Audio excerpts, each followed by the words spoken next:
you women could easily lead about. Yeah, there's two services at Bendo. I was fairly recently in the interim for about a year at a church that has Baptist church in Mechanicsville. And it was the same kind of jazz. Somehow the early service was supposed to be shorter, but they still wanted me to preach. And when I'm preaching, unlike this format where I've been freewheeling, I keep myself reined in for everybody else, for everybody's sake. So I pretty much have my manuscript, and I don't, so it's if I'm going to preach, it's going to be what it is, or it's not going to be. But again, early service, I don't know how they would always just be adding things, just having guest testimony. It's fine, and more music or this or that. But and then I was just supposed to kind of whatever time was left, just kind of. And it never worked very well. And one time it was just so ridiculous. I just had a prayer and dismissed them. There just wasn't any time, and there was no way I could. Occasionally, I can look through my thing and say, well. But and they didn't seem to mind. But anyway, it was very much. I don't know how it is here, but it was very, very much almost like two different churches, which was not all that good, perhaps. But anyway, it's good to be back. We're doing a parable that may be familiar. It's not one of the biggies. It is actually Again, Baptist churches don't always do a lectionary system, but it does make the lectionary reading. So it does come around once every 3 years. Whether the minister chooses to preach on it, I don't know. Usually called the parable of the widow and the unjust judge, or something like that. But it's brief, but I think very fascinating. It's one of my favorites. It is one of just a very few parables of Jesus that features a woman. Which is somewhat interesting in and of itself. Most don't. And the parables that do are not all that long, but 3 of them happen to be in Luke. This is one of them. One is the parable of it's often called the parable of the leaven or the yeast, but some call it the parable, I think more properly, of the baker woman. It's only 2 verses, but who bakes loaves of bread and puts a little bit of yeast in, of course, and the yeast spreads. It's a parallel parable to the parable of the mustard seed. A little bit goes a long way. There's a lot more going on there, but it's a symbol of the sort of hidden workings sometimes of the kingdom of God. Then another one you will be familiar with, but it tends to play second or third fiddle to its other pairs. It's the parable of the lost coin, as we often refer to it. But again, it is a woman involved, and so I tend to prefer something like the parable of the seeker woman, or some would say the sweeper woman. It's in that cluster of 3 lost parables in Luke 15. Shepherd goes looking for a lost sheep, woman for a lost coin, and then of course the biggie is the parable of the lost or the prodigal son, which I'm hoping to get to maybe the very last week. Not really going in order here. But she's only got 3 verses. Actually very significant again, but she's there. Then this is the third one, this parable of the widow, and come back to her in just a second. The fourth one is in Matthew, just while we're playing Bible trivia here and waiting for some folks to come in. Do you know the fourth parable that features women? It's not in Luke, it's only in Matthew, if that helps you. And that's a good story, and it's in Luke and Mark. It's not a parable, though. It's Jesus actually is looking at a real widow. That's an interesting parallel that we're going to bring up here. Now, in this parable, actually, again, the widow, the women are not perhaps they are kind of the stars. There's actually 10 of them in 2 groups of 5. Sounds like I could do a little charade. Some have trimmed their wicks. There you go. That's very good. Very nice. Yes. I was trying to think of a way to illustrate 10 virgins, but I didn't know how to do that. So I figured I'd better stop there. The trimming the wicks is lovely. Yes, the 5 foolish and 5 wise maidens, bridesmaids, virgins, 5 that have oil and 5 that don't. So in this society, patriarchal society, it's not all that uncommon that perhaps Jesus would tell stories primarily about men, although the stories are accessible to both men and women, older folks, children, and such. But again, it's interesting to see when a female character is focused on, and particularly this one, this widow who, again, lots of widows in the New Testament, and we might think sort of a conventional character, but this one particularly stands out for her strength, for her, well, I call her, as you'll see in the title, a savvy widow. Other words have been used, feisty, strong, really quite impressive in all sorts of ways, a very, very strong figure. Actually, just a quick little plug. I don't normally do this, but I thought I might as well, and my editor will appreciate it. My most recent book is actually features her in one of the chapters. It's Salty Wives, Spirited Mothers, and Savvy Widows, and she's the savvy widow. Capable women of purpose and persistence in Luke's Gospel. I don't know why this silly title was allowed, but or who came up with it. Well, actually, I don't know why the editors allowed my silly title to stick. I came up with it, but yeah, it's the largest chapter, as it happens, almost 100 pages. It's a little too much, but I got pretty excited. Is actually on this widow in this particular parable. Yeah. Now we're not going to do 100 pages worth today. Actually, the main points can be gotten pretty clearly, but it's really focusing on her. And I don't know if savvy is the best word, but trying to get at both her cleverness, there's a shrewdness to how she approaches the situation that we'll see, but also a real strength. And then while we're just playing with words and such, you'll notice the title here. By the way, it should be session 5. I just got out of whack, but we have been doing this 5 weeks. I know it only seems like 3 or 30, I don't know, but it's actually session 5 for this particular series. What was I going to say now? Well, let's just get into it and read it. This particular, well, again, just as we read through the story, this widow's, I know, the wordplay, strength, might, actually relating to your story, the widow's might, it's actually in Luke 21, gives her last 2 mites, her little coins. And that's a picture of a widow in a fairly weak position, actually. I mean, poverty, and we'll be talking more about that. But notice here, I've used quite deliberately, and playing on the word, M-I-G-H-T. There is, this is a widow who shows considerable might. Let's see how it works. Let's just read through it here. I actually printed it for you there. If you're using your Bible, it's in Luke 18, 1 through 8. The parable proper is just in verses 2 through 5.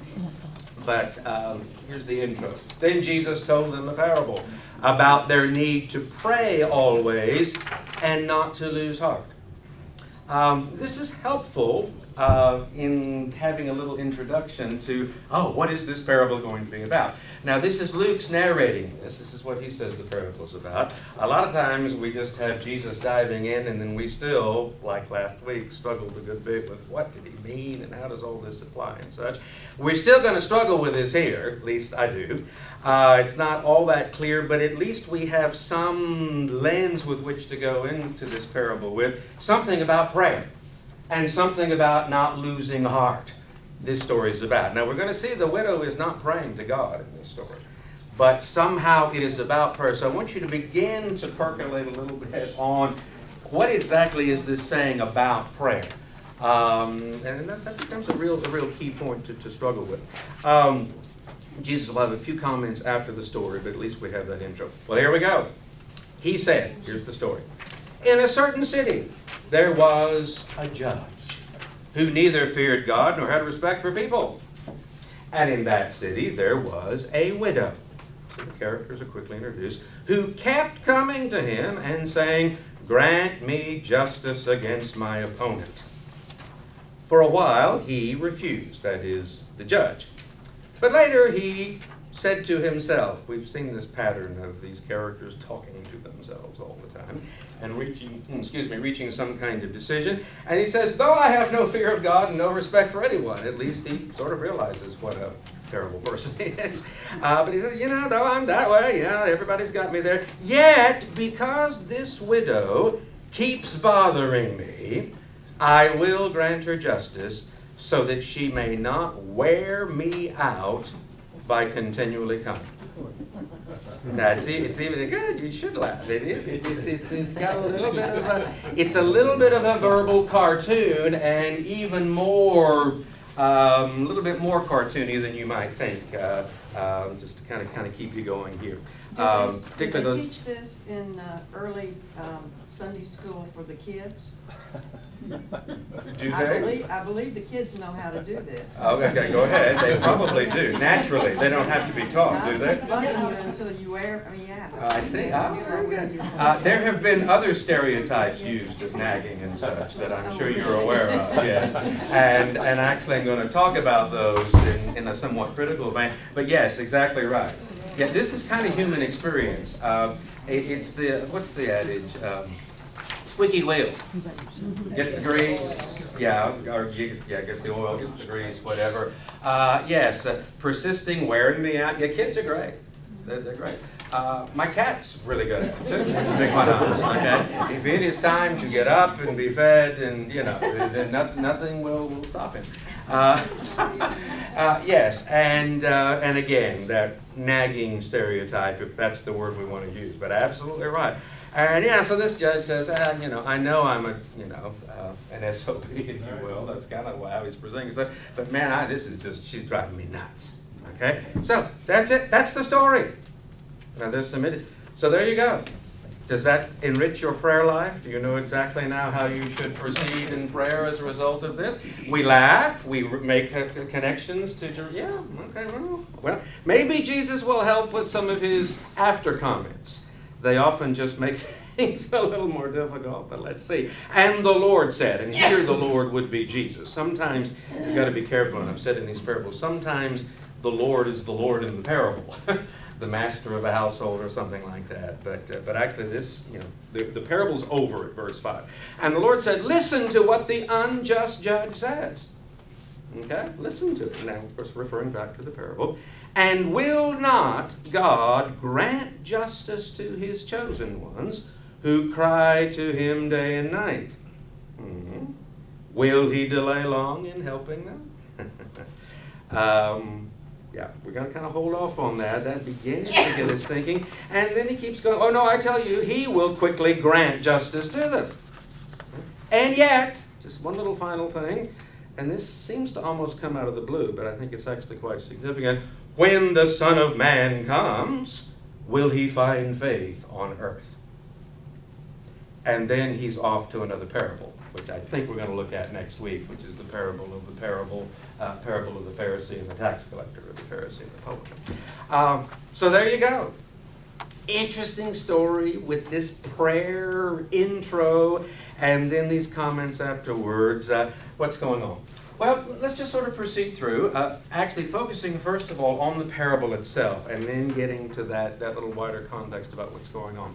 And in terms of the setting, I want to set up something beyond what is perhaps the most obvious here. There's certainly a courtroom setting presented here, some kind of legal setting. The widow goes before a judge. But also, I want to present this in light of something that is in the text, not just off the top of my head. And I'll get at it a little bit later, but introducing it now.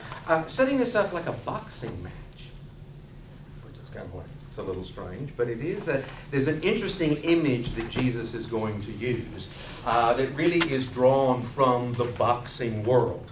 I'm just going to, it's teasing. I hate it when TV commentators do that. But let's just go ahead and say that phrase, wearing me out, okay, which you picked up on, is what kids do. Actually, it's the last two words in Greek, hupapiazo me. Wearing me out is okay, but actually that verb is used very rarely in the New Testament. It's used a couple of other times, but it is drawn directly from the boxing world. And it is, lest she, there's a little bit of debate here, and I'll talk more about it, lest she give me a black eye, is really what the term means. Now, wear me out is, again, that just sort of, there is this element of she keeps coming and coming and coming, but the wear me out is a little bit more, lest she pummel me to death. All right? Now again, that only makes it funnier if you sort of get this picture of however you envision this widow woman. We don't know what her age is or whatever, but likely, not a career in boxing. Okay, but if you just kind of have this picture of her somehow flailing away, and this guy is worried. Now, it may be more of a figurative thing, but lest she give me a black eye and I walk around town with this shiner in my face. Where did you get that, Judge? I was this little old. I don't know. Ran into a door. It's just kind of because it's sort of like, whoa, this is kind of embarrassing, and now we'll talk more about that. But that's where the boxing thing comes from. And in that light, and this again is a pathetic little picture. I didn't find the dark marker until this is a boxing ring. Can we just define that? I know it's like, what is that going on? It's I bring it around to you, but it's not worth looking at. Okay, just sort of imagine that this is a box with a boxing ring. And so the headings here are just kind of to get the characters, in this corner, first of all, okay, ding, ding, ding, ding. In this corner we have an opponent, all right? That's simply how he's viewed. There are three characters in this story, and I list them A, B, and C, but starting with C. The opponent, or adversary, is what some versions use. The actual term is antidikos, which is, this is an unjust person. Jesus is already tipping the hand right from the start about how he would settle this case.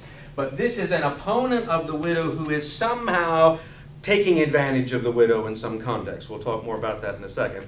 But he's the opponent, and so he's in one corner, and then the widow is challenging in the other corner.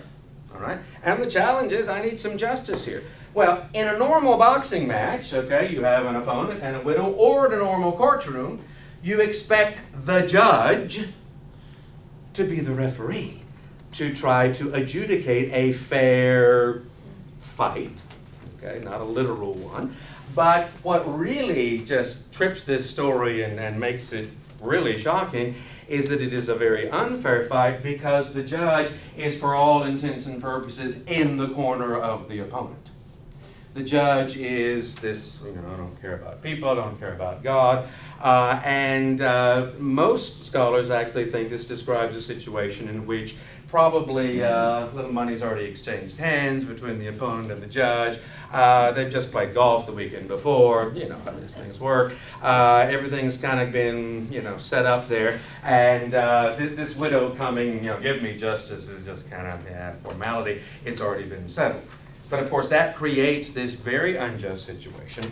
And another way to view it, other than just sort of 2 against 1, would be, kind of the way the outline is set up, this widow finds herself, squeezed in the middle between this opponent, this adversary, who is done something, and we'll suggest what that might be in just a little bit, and and this judge who ought to be hearing the case fairly, but is not.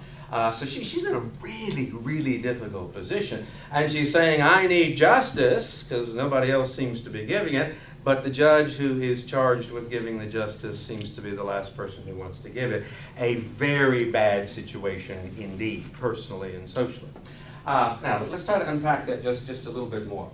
Let's start with this judge and this description that is given twice. Once just by Jesus narrating the parable, and then the other, he puts it on the judge's lips himself, saying, yep, that's pretty much the way I am. No respect for God or people. There's an interesting kind of double way to look at that, although it's clear which side he comes down on. On one sense, that can be presented as a certain goal of impartiality from judges. Okay? I don't prefer one person or another. And in the courtroom, at least, I don't, this is a secular courtroom, sort of separation of church and state, if you will, to use that anachronistically. But I don't respect one religion over another. So God and other people, I'm just going to be objective here. That might be set up as some sort of ideal goal. I doubt that anybody, however well-meaning they try to be, we all bring our subjective stuff to it. This idea, everybody else brings their baggage, I just look objectively at a given case or not. Doesn't tend to work that way. And really, that would be a parody of who this judge really is. When he says, in almost bragging fashion, well, I don't respect God or people, it's not so much that he's trying to be super objective, it's that it's all about me here. You know, I could care less about any divine values or people's interests. This is my court. I've got this position, and I'm going to use it for my benefit in whatever way enhances my life. And that was typical in ancient legal proceedings, not in all cases, just as today. We can do our judge and lawyer jokes and all of that. Probably half of you in this room are lawyers. I don't know. I don't know you, and I love you, and that's fine. And then you just bring the whole Baptist preacher on me thing, and we're fine. No, okay. But you get this idea, okay? Here is this maybe should be objective. Yeah, that would be nice, but in fact is just the opposite. Okay. Now, this widow herself. All we know about her is just this definition of widow. We don't know all of her circumstances, but it is the standard word that is used in Luke for widowhood. And most of the time, Luke and then the second volume Acts have more widow characters than any other books in the New Testament. And in almost every case, they are very much on the destitute side of society. Now, we do know, in fact, of some wealthier widows, depending on what they inherited and all of that. Some would have property and such, so we don't want to overdo the stereotype. But in this story, I think most would be hearing it as, yeah, this is someone who is extremely vulnerable in a male-dominated society, and now she is without the protection, however that would be viewed, of the husband that she had. Now, ideally, there would be sons and perhaps other male relatives that would step in. But all indications are this widow is in court by herself. We do have some samples from the ancient world, various papyri and whatnot, showing some widows going to court over property disputes and whatnot. And they actually would bring sometimes their sons or have an advocate, someone we would call a lawyer. This woman doesn't have. She's just got herself. Okay? She is alone, in no man's land, if you will, rather literally, really an exemplar in the sort of down and out sense of someone extremely vulnerable to exploitation. Which brings in the situation of this opponent. Who is this anti-just one? And what exactly is the case? Well, we don't know exactly, but it's almost certain that some kind of estate dispute is involved. Quite likely this widow was not actually on the most destitute side of society. There's no need to sue somebody if they don't have anything to give you. And so likely she had had some property, something from her husband or family or whatever, but this opponent had come in and, if you will, disputed the will. And in all likelihood, this would have been a family member. That's how this often works. Maybe an uncle, cousin, or whatever. Definitely a man, and taking advantage of the situation. Just a couple of chapters down the road, Jesus is going to have a very haunting phrase, and it actually precedes. That's why I'm glad you brought up the widow's mite that comes later. Right before that, that's at the beginning of chapter 21. At the end of chapter 20, Jesus is in full flight during Holy Week. He's in the temple and debating and all this. And he says, you know what, you scribes out there. And the scribes would be sort of religious officials, but with particular legal responsibilities by definition of being scribes. They would read and know how to put together contracts and whatnot. Now, as servants in the temple, they ought to be looking out for folks, but Jesus had already said basically what's going on here. You've turned this thing into just a den of robbers, and he's overturning tables and all this. And he says, you know what, you scribes? You love to strut in your scribal garments and take the best seats and all this kind of thing. But I know what you're doing. You are, listen to this phrase, you are devouring widows' houses. That's just a haunting phrase. You're using your legal expertise at a situation of vulnerability when a widow, maybe like this woman, needs some help, and you come in and finagle the process, and really the word is devour. You're eating up what few resources they might have. And this widow seems to be in that position. Yeah. I was just wondering, do you think that one of the reasons that they use the widows so often is that in Jewish tradition, widows and orphans were, I mean, it was mandated that they be taken Very care of. good. Yes, no, that's a very good background. So many things coming into play here. I appreciate that. Yeah, if you read through the Old Testament, on numbers of occasions, that becomes sort of the gauge for whether Israelite society is just or not. Okay? Oh, we live in a just land and a just society. You know, well, the test is, maybe still is how you're taking care of the least and the lowliest, and widows and orphans. And then the other group that tended to form the little trio would be resident aliens. If I may gloss that, immigrants. Widows, orphans, immigrants. Legal.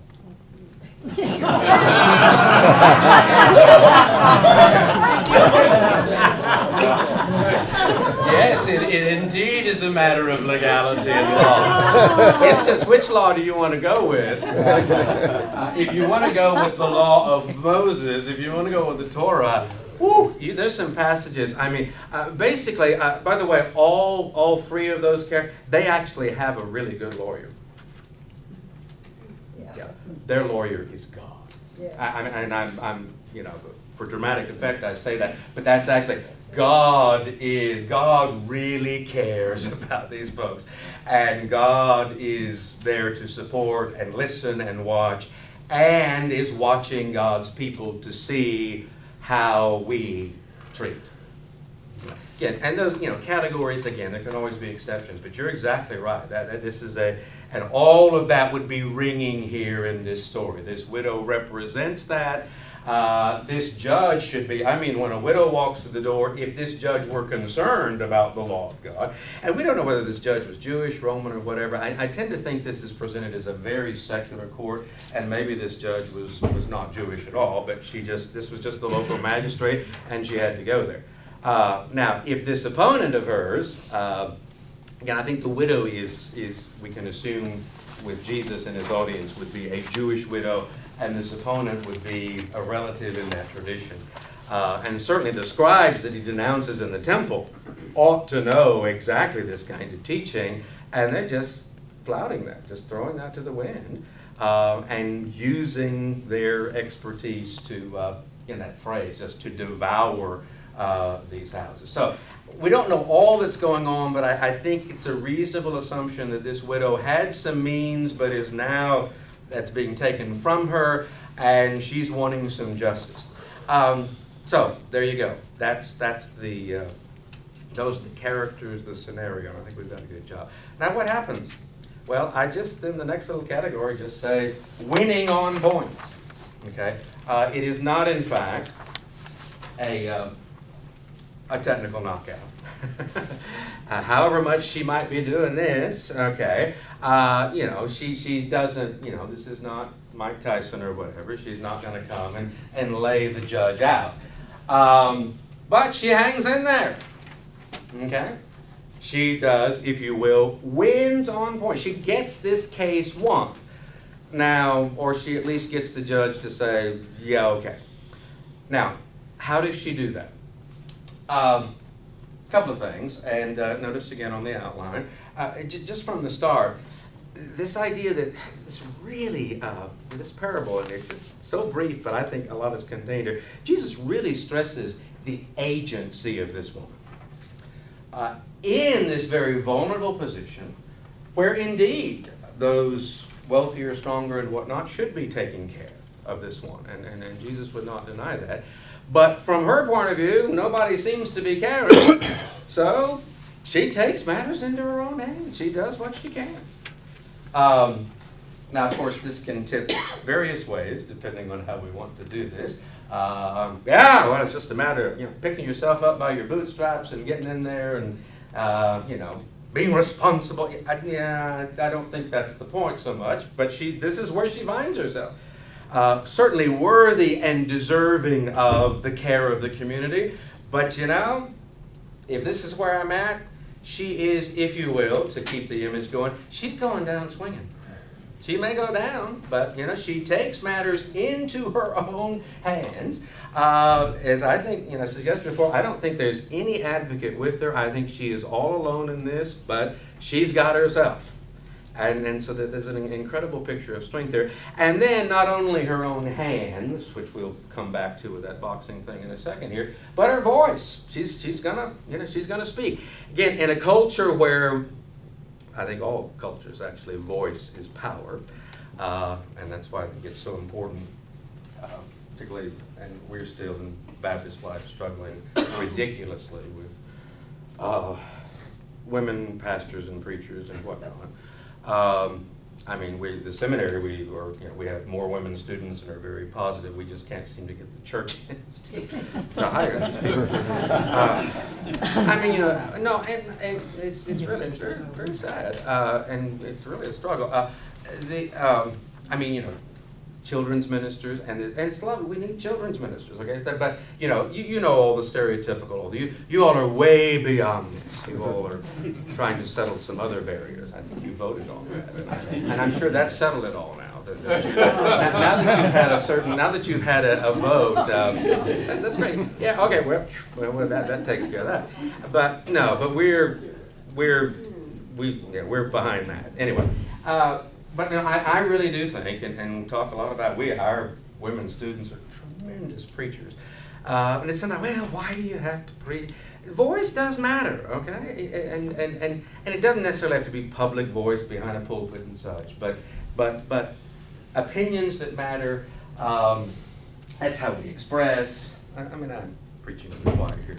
But you do have here, and I make a big deal about this because one huge issue of women's scholarship, which of course has been growing the last 20, 30 years, has a real love-hate relationship with Luke. And I kind of share that, yeah. For a long time, and this is actually an older scholarship, was just, no, Luke is the best friend women have in the New Testament. Okay, you have patriarchal sign. This is even before any kind of feminist movement or whatever. Because if you just count them up, Luke has more women characters than any other gospel, any other book in the New Testament.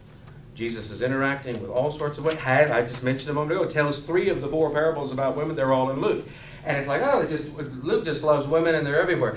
And yes, that's true. And Luke starts with, and I think this is very good, Luke starts with Mary's Magnificat and Elizabeth, while Zechariah, the husband of Elizabeth, is not saying anything for 9 months because he doesn't believe the angel's announcement of the birth of the Son. So it really does start off with, this is going to be a women's narrative. The problem is, after Luke 2, you've got a ton of women characters, and they say almost nothing. And their roles are almost all extremely traditional. They're serving food, and nothing wrong with those things. In fact, Jesus keeps trying to get the men to be servants.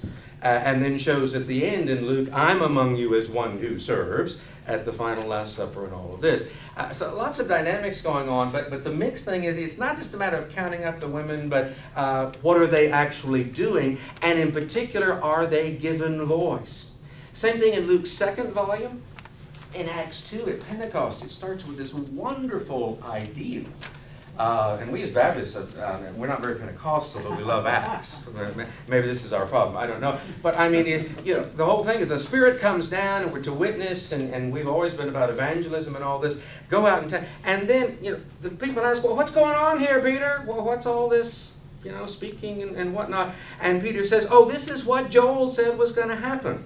Your sons and your daughters will prophesy, which really just means proclaim and speak and preach. And then your male servants and your female servants. It's a very egalitarian, very inclusive, and they will all preach. And this is in Acts 2, and you just get all geared up, and through the rest of Acts, no women speak. To speak of, okay? It's Peter, and again, we may be expecting Luke to do too much. Oh, by the way, just for fun, actually not, but the first woman who actually does speak in the book of Acts, actually has words, after we can play the Bible trivia game again. Who's the first one? It's Sapphira. Okay. The first words that a woman speaks in Acts are her last words, and they're a lie. Again, it's just not a very encouraging kind of thing. It's in Acts 5, okay? And I'm drifting a little bit here, but I do think, that this widow want to hear women's voice wherever we can in the New Testament. And Jesus gives, grant me justice, and she gets it. She speaks, and she keeps speaking. All right, so takes matters into her own hand, uses her own voice. But the real kicker is the strategy that she uses with this. All right? And we've already hinted at this, but let's focus on it most. I'm going to go ahead and call this, she takes a strategy of nagging. She keeps coming. She keeps speaking. Grant me justice. Grant me justice. Okay? Okay. No. Go away. Okay? I mean, you can just sort of see the setting. Okay? Now this judge, okay, he doesn't care anything about anybody. He doesn't care about this widow at all. But you can't just, he cares enough about wider reputation. Everybody cares a little bit. You can't just pick this widow up and throw her out. You got to be, that would not make for good press.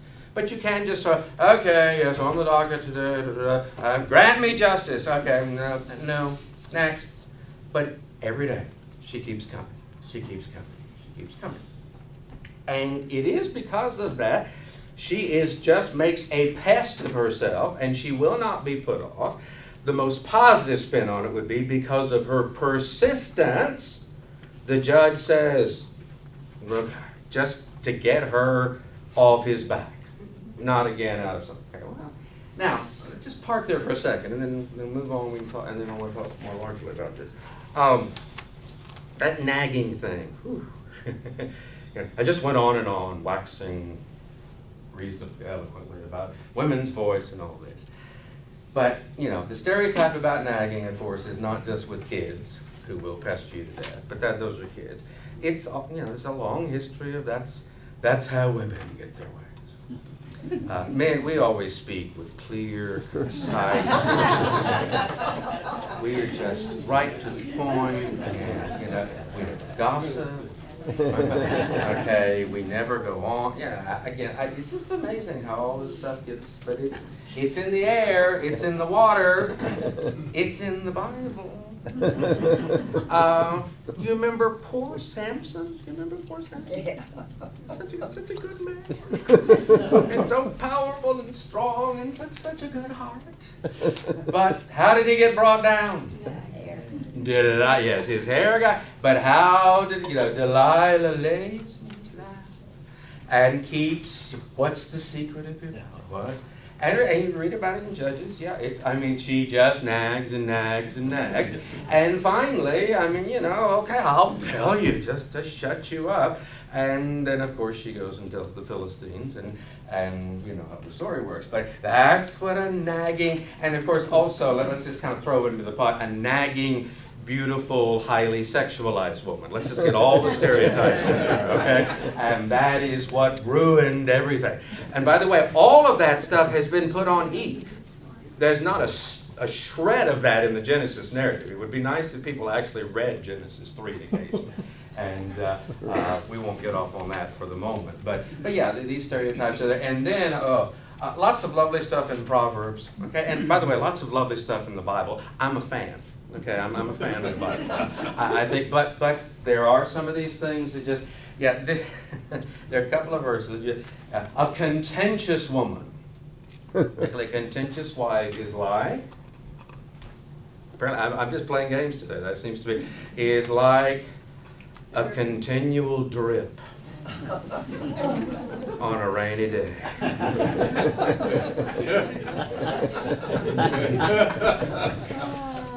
Water torture, okay? And it's that stereotype is there. So is that what we get? Okay. We have a great, strong story about women's voice, but it's like Yeah, ladies, if you just, nag enough. Now, of course, we could also have discussion about what perhaps prompts such persistent behavior. It may have something to do with the thick-headedness of the audience that you're dealing with. Yeah, that just doesn't get it the first or the 40th time. Yeah, no, sure. But, again, is this kind of, and again, this story is kind of like we laughed. Now, let's go to the second thing. Just hold that in your mind. Again, is nagging just playing to that kind of stereotype negatively or whatever? She still gets what she wants, and she doesn't have power in this society in any traditional sense. I mean, her back is against the wall, so she uses what she has. All right. And So justice is an outcome for her 100%. I don't know. Jesus just cuts these stories off. Okay, would it have killed him just a little more? Yeah, no, and I think that's a great question. No, it's just on some level what we know is that he just satisfies her enough so that she doesn't come. No, that's a very good point. And I think the way Jesus leaves this open, I'll just go ahead and rush to this because I never know how far we'll get. This very last thing, when the Son of Man comes, will he find faith on the earth? Now, the word faith, as you've probably heard in other contexts, is not just, are people going to believe, but actually is, will he find faithfulness? And in a biblical sense, faithfulness has to do with justice and mercy. And, I do think Jesus leaves this open on one level. There are lots of ways to apply this, but it's left as a challenge, okay? We're all in this justice thing, and okay, yeah, well, go, you might remember a verse like in James where the hungry will come or whatever, and, here's a little something, go in peace and be fed. Yeah, well, is that taking care of the problem? No. Yeah. So I think you're very right to raise that, and I do think there is that challenge here. She gets some kind of satisfaction here in this strict legal sense, but the future is, I think, intentionally left open, very good point, for us to talk about. Well done. Yes, ma'am, please. I meant to say this earlier. Oh, please, yeah. But last night. I didn't shut up, that's why.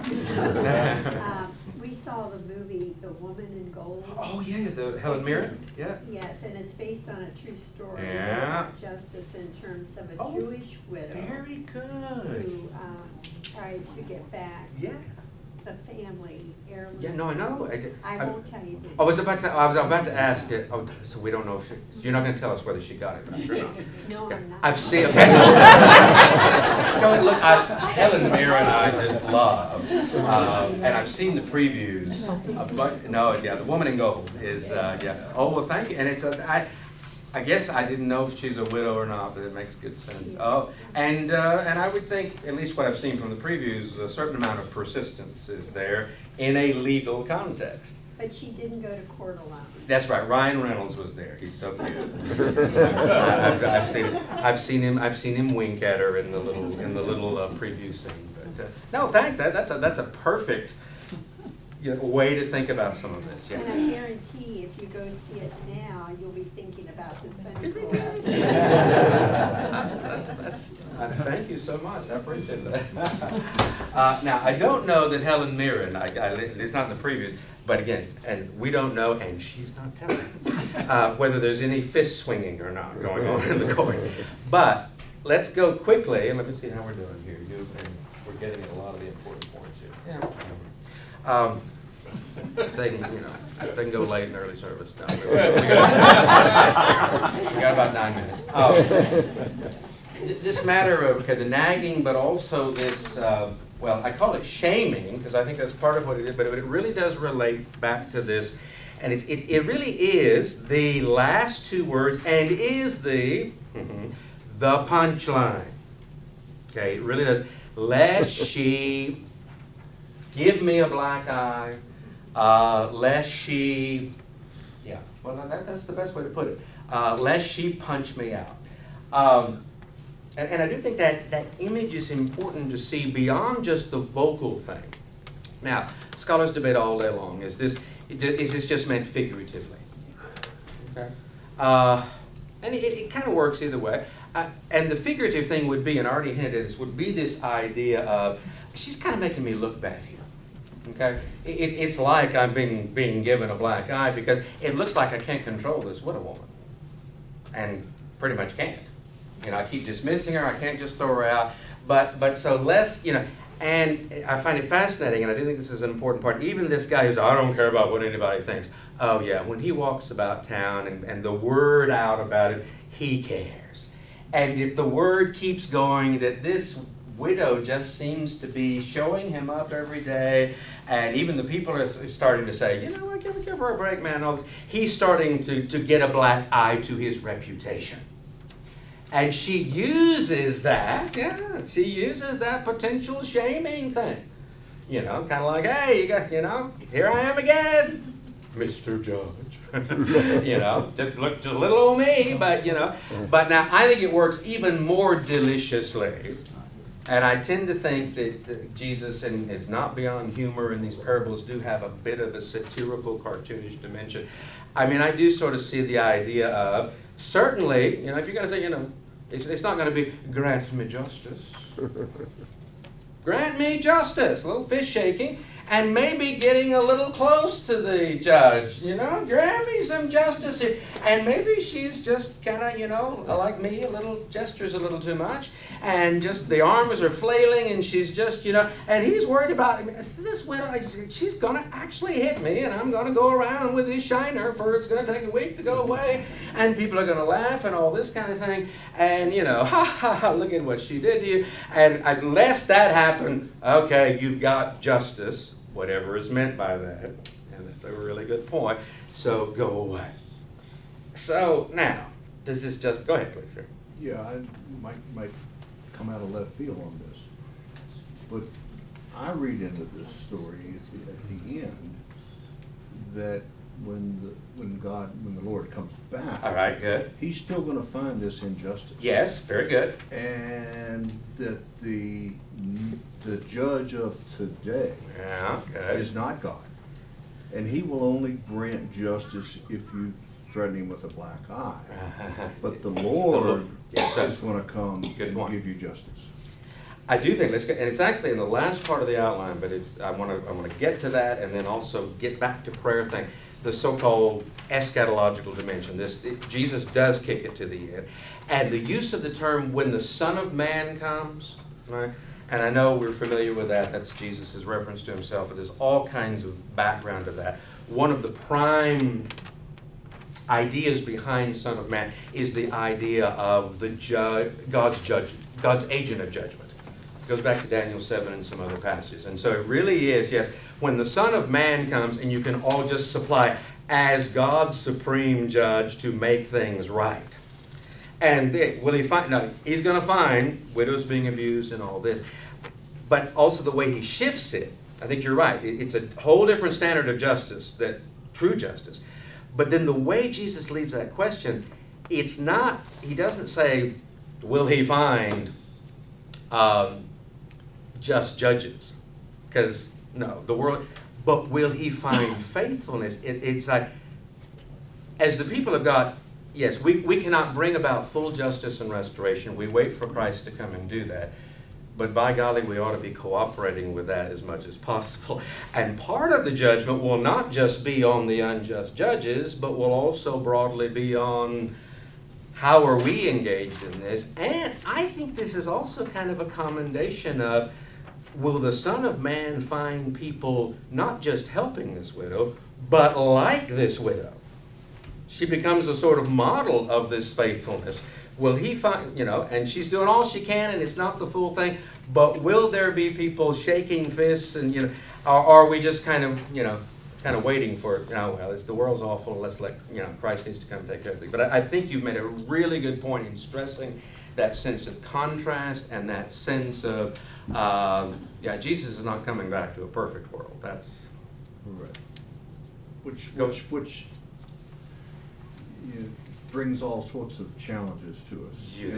And this guy is leading a tremendous effort, on I'll call it justice seeking. Well, it's wonderful. And yet you wonder, as I listen to this, Yeah. Are we beating our heads against the wall? Well, boy. Are we, or shaking our feet? Yes and no. I mean, I think, again, it's that tension, and it really, boy, there's so many questions about, again, how one responds to this sense of realizing that we cannot bring final justice, and so we pray, Lord Jesus, come quickly. But that doesn't justify a kind of do nothing, it's all so, and I know you're not arguing that, but there is that tension. And where it helps me a little bit, and I'm, in my teaching, I try to be a justice advocate, but I'm not as activist as I should be, and I admire those who are. And those who are would speak better to this. But what I think is happening is that activism is hard work because you are banging your head against the system and the wall. How do you keep going? And it seems to be this, you keep going at least partly in hope that those efforts will be honored and multiplied and made perfect. Not now, but and it's not that Jesus will just come and kind of polish things off. I mean, this is bringing the kingdom of God. But that this goal of final justice makes the efforts now worthwhile. And lots of parables and lots of teaching. I mean, this whole thing about being alert and being active. Actually, I've said it's being alert, and alert is not just, it is being alert by Jesus' definition is actually being active and being completely surprised when he comes. Because it's almost like, excuse me, I need to finish this little action here, and then you can come. I think that is more the spirit of things, but you really got it. Yeah, go ahead, and then, because I tend to leave, we'll get over it, please. And hence the end result of the nagging. Or hopeful end result of the nagging. Yes, good. Now, I do want, because our time's, and I'll let you go, I want you also, we got to Jesus coming. What we haven't done, and I don't have perfect answers for this, and we don't have time to do it, what does this have to do with prayer now? Okay, we got the when he comes again and all that, but supposedly Jesus told this parable about we ought to pray and not to faint. What is this saying about prayer? Let me get your comment, and then... I was just going to ask you about this phrase, his chosen ones who cried to him day and night. Well, there you go. I'm not sure I can get the question out right. Is it they're chosen because they cried to him day and night, or are they the ones from the chosen, meaning the Jews or the Hebrews, because they cried to him day and night? And you all are more experts on the chosen than I am. But while we're having I don't overread that. Chosen is it is the elect, but I read that as just a way of talking about but in other words, the people of God. It's not all the chosen who cried to him. Those who cried to him day and night are not all of the chosen. No. I don't see this as a restrictive thing. Yeah. I do think it places a high priority on those who are God's people beloved. Right. I see choice as a matter of just God reached out in covenantal love, and I want you to be my people. And so if this is a real covenantal relationship, we want God to talk to us, and we talk to God. But cry out day and night. Now we are getting close to this. Is that what this parable is about in terms of prayer? We need to persistently cry out to God day and night. Why? Paul certainly seemed to think so. I mean, it's got that. There's a parallel parable in Luke 11 that also does this persistency thing. It's the guy who's knocking on the door at midnight because he doesn't have any bread for his visitor, and the guy's asleep. Go away, man. But because he keeps knocking. That also, by the way, appears right after the Lord's Prayer. It's another prayer. So what is it about prayer? Do we need to nag God in order for God to do what God... I thought he was supposed to know what we want. Why do we have to nag? that to my wife too. Why didn't Then why don't you deliver? Okay, and this is This the. class lasted a little too long. Yeah, he's the timekeeper. I just checked. Comment, Ben Gurris, who's the student intern, Yeah, preached yeah. a wonderful sermon this morning on Revelation 14. Yeah. Oh, wow. 14, where He John had to. Okay. talks about endurance, and that the first of the chosen, 144,000, Yeah. are only the first of many to come. Okay, no, I would say amen to that, absolutely. I'm not wanting to find ways to cordon off and, Because I'll be left out. yeah, well, me too. And I've, yeah. Wow, yeah, God should know. Now, God's not an unjust judge. Now, some would say then this parable is purposely told, and Jesus does do this sometimes, as the flip side, as a counter thing. If this no good, unjust judge eventually gives in, how much more? And sometimes that phrase is used, how much more will the true God respond? The phrase how much more is not there. I do think we're caught in, and you're right, the whole nagging thing, God knows, God, and why do we need to nag God? And then how many times is enough nagging? You know, it's sort of like, Paul's thorn in the flesh thing. Okay, I mean, he nagged God. And, if I had a thorn in the flesh, whatever that means, but after 3 times, God said, this is silly, just quit it. Okay, and of course, you're going to keep this, but is it, well, Paul should have gone on another 30 times and he'd have gotten that darn thing removed. He just wasn't enough of a nag. I don't see that there. Again, I'm going to just have to leave you more with these thoughts because it's not as clear. What does this have to do with prayer? I do think on some level it does reflect a reality of God's people, not just we don't need to nag God, because in fact, sometimes we do.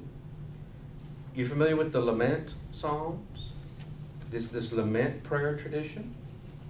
Lord, how long are you going to leave us here? Even the perfect example that you made of hearing the cries of God's people, that's from the Exodus. That's a phrase. God hears the cries of the people and comes and delivers them. And we go, amen, hallelujah. Do you know the biblical number, though, that's given? How long did they spend in slavery? 400. 40. Yes, she says with an authoritative voice. That always bothers Well, it bothers me too. Okay, it's like, what? Were you doing something else, God, for 4 centuries? And now it's like, okay, now we need to turn our attention to the people I have chosen. Well, they're crying, and I know we're being a little, I'm being terribly irreverent, but there is this, yeah. And honestly, as the people of God, and I kind of was going to get into it with this, the outlines, there's not enough there to help you with it. There's some different ways to do this. I do think we struggle.